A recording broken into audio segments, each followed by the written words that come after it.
remember that time I was panicking when I just arrived in the Netherlands and I'm trying to find some sense of comfort?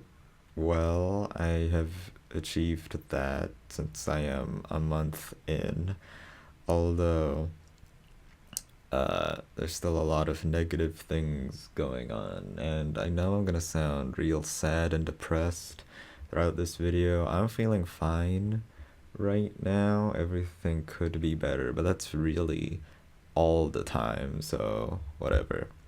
I wrote kind of a diary on one of the worst days I've had while I was here, and it was very indicative of my feelings of being here as a whole. So let's just get straight into that. Let's hope this episode's short. First of all, I had a lot of thoughts about why I went to the Netherlands. I wrote an entire document about it to convince my parents because I realized I had a pretty vague desire to study abroad, but once I really got into it, it turns out the reasons why were very therapeutic and personal and for self betterment because I had a lot of mental problems. Who would have thought that?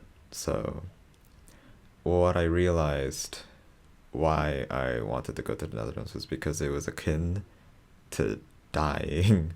It was a lot like death. It was a lot like rebirth, but it wasn't literally dying. It was just a very new beginning. And once I arrived in Europe, what I thought back then was that it's gonna be so new. Everything is gonna be so different, and I wouldn't even be able to understand what the nuanced differences were, that I didn't really understand where I was going or what I was going to do or how I was going to act differently. And that's when I realized it was a lot like death because no one understands what happens after dying. But they still, when people commit suicide, they realize that dying is better than living. They made a cost benefit analysis and that their current state of living is so terrible and bad that they would rather experience the unknowns of death.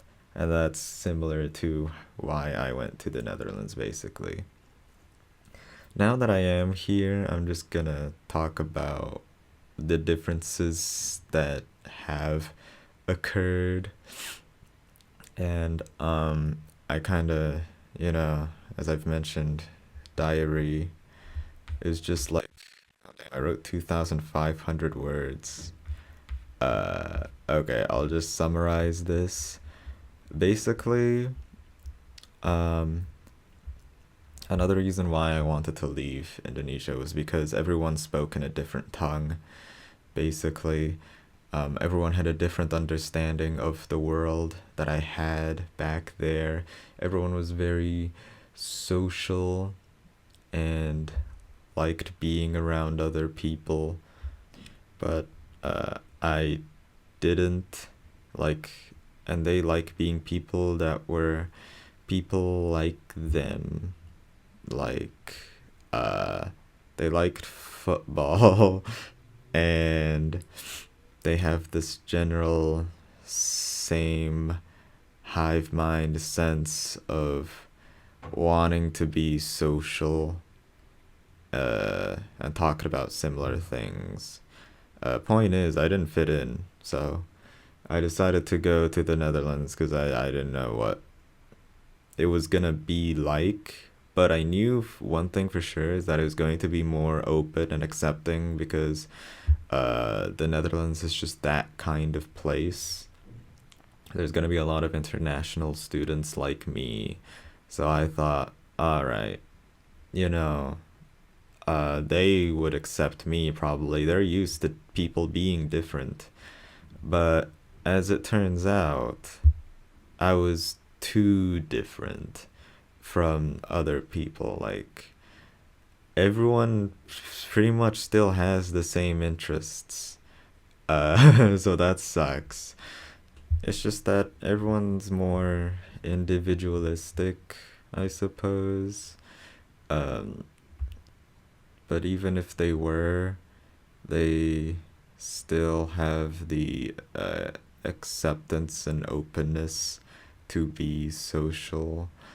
It's a bit hard to explain, but I guess the point is I still don't fit in. I am too in my own lane and diverged away from humanity. So yeah, let's just not talk about uh how I feel and just talk about actual cases and be a bit more direct. I feel like the reason why I'm so different is because when I was uh in middle school, high school, I wanted to find a sense of belonging, and then on, I really got obsessed into multiple things to find my sense of belonging. And well, that got me into down into the anime hole.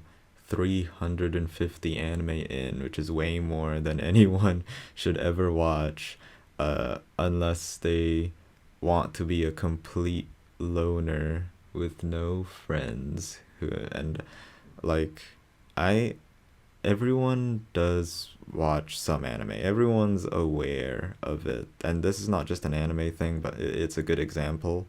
Like my friend um who came to the Netherlands with me, he is also an anime head, but he only watches recent stuff and gives 10 out of 10s to boring ass anime everyone agrees on, like uh Freyrin, and that pretty much gets my point across. While I watch, like, I already know that stuff. That stuff is way behind me. Dunning-Kruger effect. My favorite anime is a children's anime in the 90s, Kodomo no Mocha, and no one else here in real life. I don't think I've met a person in real life that knows about that anime but me. But after that, hold on. I also, for my sense of belonging, I also got really into the Procrastinators podcast, which goes even deeper. Like, they're a group of people that haven't found anyone else that are like them. And of course, I found them to be very entertaining. They use this special language. They're all very smart and funny. I don't mean like literal language, but I mean the memetics they use is very internet based, and a lot of their humor requires a lot of foreknowledge about media that they're into, and that's basically got me way into that rabbit hole and I can't get out, basically. So that's why, let's go back to the main topic, that I cannot communicate with anyone else in the school setting, because they're what they find interesting is very different to what I find interesting. But really, that's not even getting into the main problem of it either.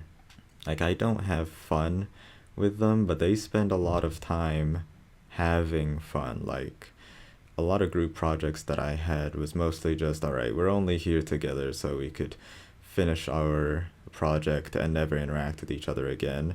The group projects here are, well, everyone knows each other and everyone has similar interests, so they talk about things and have fun talking about those things, but I don't have an interest in those things, so that sucks.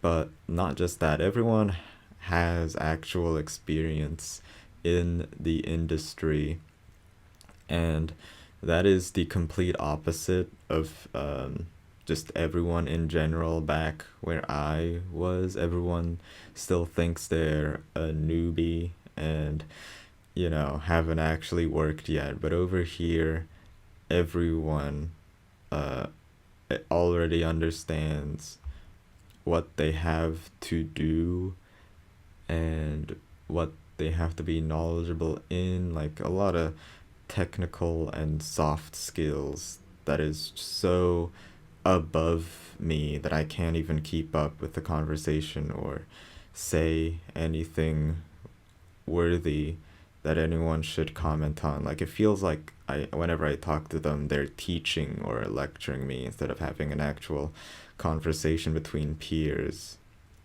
because they actually have experience. And I guess let's actually get into the main thing that gives me pain.